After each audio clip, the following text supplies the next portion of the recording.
சங்கீதம் 136வது சங்கீதத்தில் 24வது வசனத்தில் நம்ம வாசிக்கும்போது, நம்முடைய சத்துருக்களின் கையிலிருந்து நம்மை விடுதலை பண்ணினவரை துதியுங்கள், அவர் கிருபை என்றும் உள்ளது. அல்லேலூயா.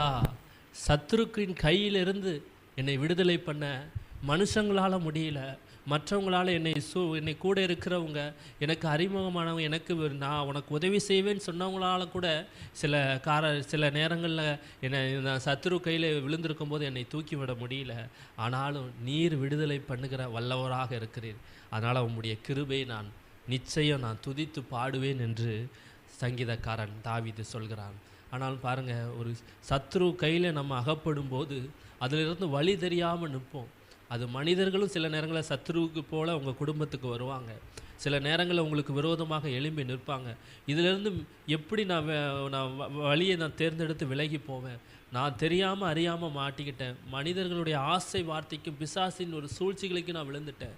சில பலவீனத்தில் நான் விழுந்துட்டேன். இதிலிருந்து மீண்டு எப்படி எழும்புவேன் நம்ம நிறைய நேரங்களில் நினைக்கிறோம். ஆனால் ஆண்டவர் சொல்கிறார், அந்த சத்ரு கையிலிருந்து நான் உன்னை விடுவிப்பேன். ஏன்னா என்னை நீ விசுவாசி, என்னுடைய கிருபை இரக்கத்தை நோக்கி பாரு, என்னை நோக்கி கூப்பிடும்போது, நீ என்னை உண்மையாக நீ கூப்பிடும்போது நான் உனக்கு பதில் கொடுப்பேன் என்று ஆண்டவர் சொல்கிறார்.